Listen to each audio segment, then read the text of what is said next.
안녕하세요. 사연을 시작하기에 앞서 구독과 좋아요 부탁드려요. 감사합니다. 사연 시작해 볼게요. 저는 늦둥이 외동딸이고 부모님과 함께 살고 있었어요. 아빠는 할아버지, 할머니한테 물려받은 건물이 있으셨지만 그래도 평생 열심히 일하셨어요. 전기 쪽에서 일하셨는데 현장에서 고압 전기에 감전되는 큰 사고를 당하셨죠. 그때 한쪽 손가락 2개를 잃으셨어요. 심한 화상으로 손가락을 절단해야 했다고 들었어요. 그 이후로도 아빠는 계속 일하셨고 오랜 시간 현장을 뛰다가 은퇴하셨어요. 엄마는 원래 가정주부셨어요. 아빠가 벌어오는 돈으로 우리 가족은 평범하게 잘 살았죠. 부모님은 노후 준비도 잘 해두셔서 따로 일을 하지 않으셔도 생활에 전혀 지장이 없었어요.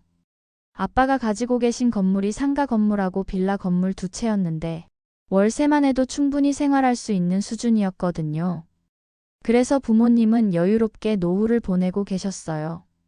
저는 좋은 대학은 아니지만 지방에 있는 전문 대학을 졸업하고 취직했어요. 그렇게 평범하게 직장 생활을 하며 잘 살고 있었죠.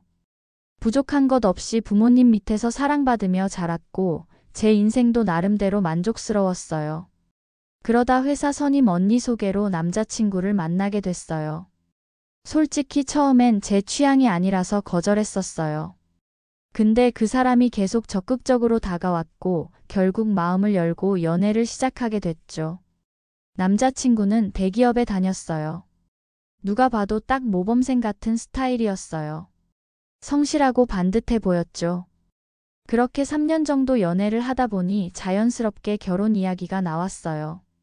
남자친구가 어머니와 식사 자리를 마련했다고 해서 저는 설레는 마음으로 준비했죠. 첫 만남이니까 좋은 인상을 남기고 싶었어요. 그런데 그날 예비 시어머니는 저를 보자마자 마음에 안 들어 하시는 게 느껴졌어요. 지방 전문대를 나왔다는 걸 알고는 대놓고 무시하시더라고요. 자기 아들은 대학도 장학금 받고 다녔다면서 자랑을 늘어놓으셨어요. 그러면서 자기 아들이지만 잘나도 너무 잘났다면서 저보고 꿀리는 결혼하고 싶냐고 물으셨어요. 어이가 없었어요. 그래서 저도 참지 못하고 말했죠. 결혼은 저보다 어머님 아들이 더 하고 싶어 하는데요. 그랬더니 예비 시어머니가 표정을 굳히시며 말씀하시더라고요. 우리 아들이 뭐가 아쉬워서? 요즘 젊은 사람들은 어른 앞에서 한마디도 안 지네. 그리고는 제 직장과 연봉까지 물어보셨어요. 제가 대답하자 한참 수준 차이가 난다면서 결혼하고도 절대 놀 생각 말고 일하라고 하셨어요. 요즘 세상에 맞벌이는 기본 아니냐면서 젊을 때 같이 일해야 한다고 강조하셨죠. 마치 제가 남자친구한테 빌부터 살려고 하는 것처럼 말씀하셨어요. 그날 남자친구랑 싸웠어요.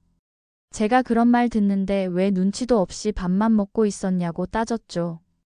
그랬더니 남자친구는 서로 농담 주고받은 거 아니었냐면서 자기 엄마가 아기는 없었다고 했어요. 너무 기분 나빠하지 말라면서 자기가 오늘은 너무 배가 고파서 신경을 못 썼다고 미안하다고 하더라고요. 어이가 없었어요. 그 와중에 목구멍으로 밥이 넘어가는지 정말 답답했어요. 그래도 관계를 이어가기 위해 우리 부모님과도 인사를 시켰어요. 저는 예비 시어머니와 첫 만남에 빈손으로 가기가 뭐해서 꽃다발이랑 괜찮은 화장품을 준비했었어요. 물론 마음에 들어 하시진 않으셨지만요. 그런데 남자친구는 사과 한 박스를 들고 왔더라고요. 그것도 선물용이 아니라 그냥 마트에서 파는 박스에 마구잡이로 들어있는 사과였어요. 제가 다 민망했어요. 식당에서 식사를 하는데 남자친구는 또 말도 없이 밥을 먹기만 했어요. 식탐이 이렇게 많은 줄 처음 알았죠. 부모님은 잘 먹으니까 보기 좋다고 하셨지만 저는 정말 왜 저러나 싶었어요. 인사하는 자리인데 좀 여유 있게 이야기도 나눠야 하는 거 아닌가요? 그날도 제가 왜 그렇게 먹기만 했냐고 물었어요. 그랬더니 배도 고팠고 빨리 다 먹고 이야기하는 게 나을 것 같았다고 하더라고요. 먹으면서 얘기하면 흐름이 끊긴다나요? 그러려니 했어요. 그리고 드디어 상견례 날이 다가왔어요. 저는 한정식집을 예약했어요. 아빠 건물에 있는 한정식당이라 우리 가족이 자주 가는 곳이기도 했고 좋은 자리에서 양가 부모님이 편안하게 만나셨으면 했거든요. 부모님과 함께 식당에 일찍 도착해서 자리에 앉아 기다렸어요. 그런데 약속 시간이 30분이나 넘어서야 남자친구네 가족이 도착했어요. 뭐 이런 경우가 있나 싶었죠.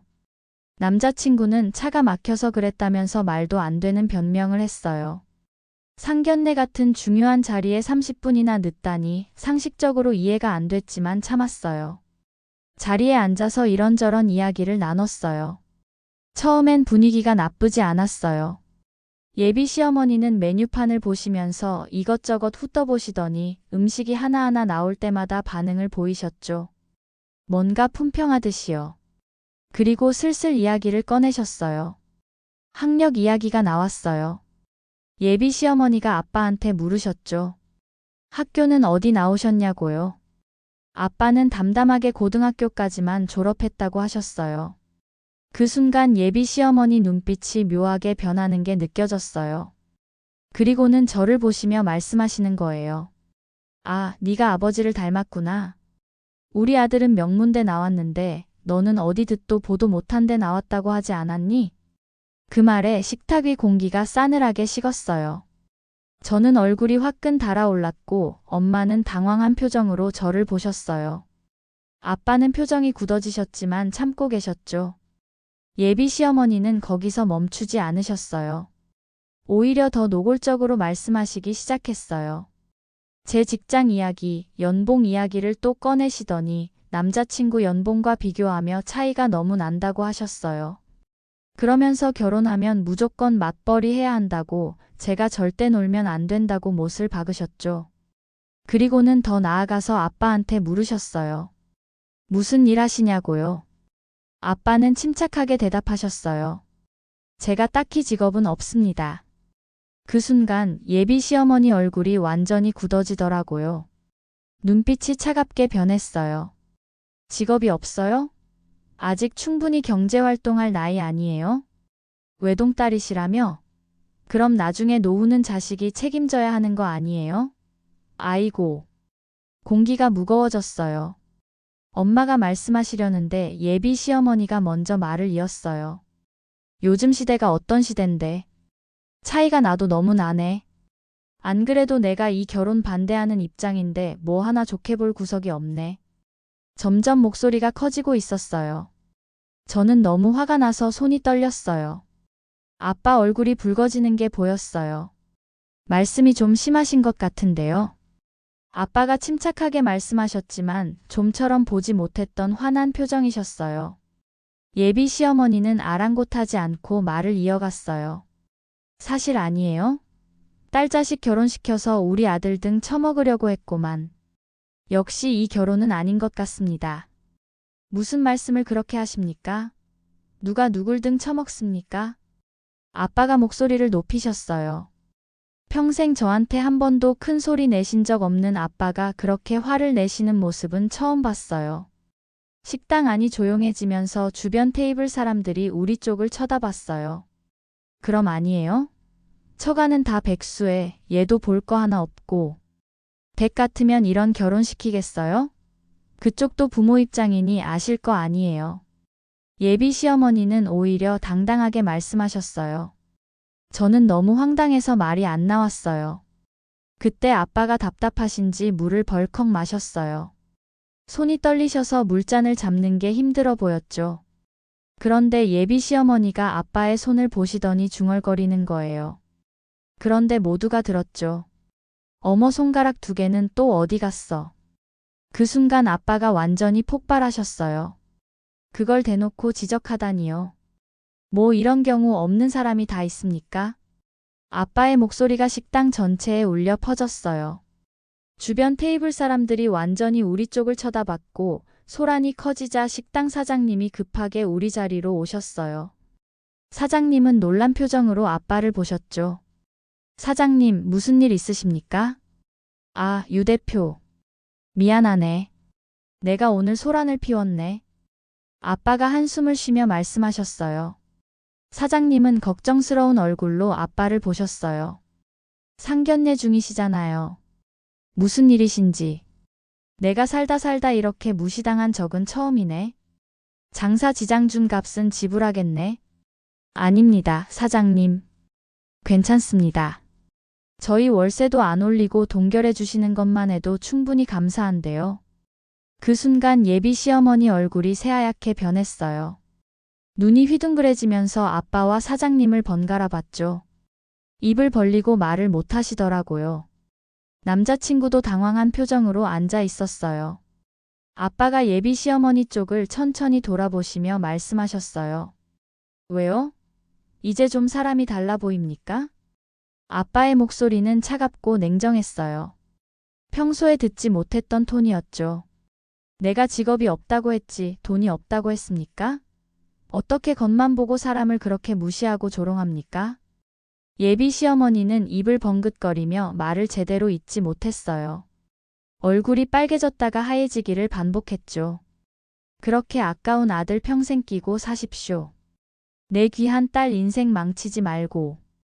아빠의 말씀에 예비 시어머니가 급하게 태도를 바꾸셨어요. 자기가 말이 좀 심했다며 아기가 있었던 건 아니었다고 오해라고 하더군요. 저는 더 이상 참을 수가 없었어요. 제가 나섰죠. 오해요? 어머님, 저보고 꿀리는 결혼하고 싶냐고 하셨죠? 그 말 그대로 돌려드리죠. 꿀리는 결혼시키고 싶으세요? 예비 시어머니가 당황한 얼굴로 저를 봤어요. 뭐라 대답하려다가 입만 달싹거렸죠. 뭐 시키고 싶으실지도 모르겠지만 전 사양합니다. 어머님 아들이 어머님 생각만큼 대단하지 않거든요. 저는 가방을 들고 자리에서 일어났어요. 부모님도 따라 일어나셨죠. 남자친구는 그 와중에도 저를 잡지 않았어요. 그냥 눈치만 보다가 찍소리도 못하고 앉아만 있더라고요. 예비 시어머니는 뭐라 말하려다가 사장님 눈치를 보면서 입을 다물었어요. 저는 부모님과 함께 식당을 나왔어요. 밖으로 나오는 순간 눈물이 쏟아졌어요. 이런 대접, 아니 이런 취급을 당했다는 게 수치스럽고 왠지 모르게 억울했어요. 엄마가 저를 꼭 안아주셨고 아빠는 제 머리를 쓰다듬어 주셨어요. 아빠 손이 떨리는 게 느껴졌어요. 눈물이 멈추지 않았어요. 3년을 연애했는데 정작 중요한 순간에 남자친구는 아무것도 하지 않았어요. 제가 이런 남자 뭘 믿고 상견례까지 온 건지 허탈했어요. 집에 돌아온 후 남자친구한테서 연락이 왔어요. 문자였어요. 전화는 받지 않았거든요. 내용은 뻔했어요. 자기가 눈치가 없었다. 미안하다. 엄마도 진심으로 후회하고 미안해하고 있다는 내용이었어요. 그리고 다시 만나자고 했죠. 다음 날도 전화가 왔어요. 받지 않았어요. 문자도 계속 왔어요. 자기 엄마가 사과하고 싶어 한다는 내용이었어요. 저는 답장하지 않았어요. 며칠 후 남자친구가 회사 앞에서 기다리고 있더라고요. 피할 수가 없어서 만났어요. 남자친구는 정말 미안하다며 사과했어요. 자기도 어머니한테 많이 이야기했고 어머니도 정말 반성하고 계신다고 했어요. 저는 남자친구를 똑바로 쳐다봤어요. 그리고 물었어요. 그날 왜 아무 말도 안 했냐고요. 남자친구는 당황했다고 어떻게 해야 할지 몰랐다고 했어요. 그 말을 듣는 순간 확신이 들었어요. 3년이란 시간이 아까웠어요. 내가 진짜 지금까지 뭐 한 건가 싶었어요.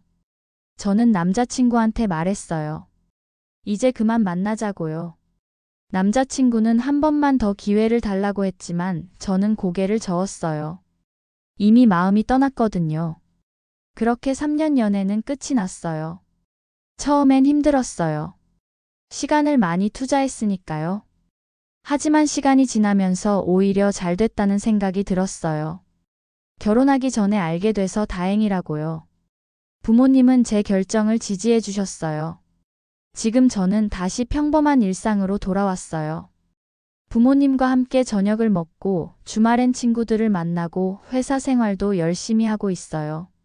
언젠가 좋은 사람을 만나겠지만 서두르지 않으려고요. 그 상견례는 제 인생에서 가장 굴욕적인 순간이었지만 동시에 가장 다행인 순간이기도 해요.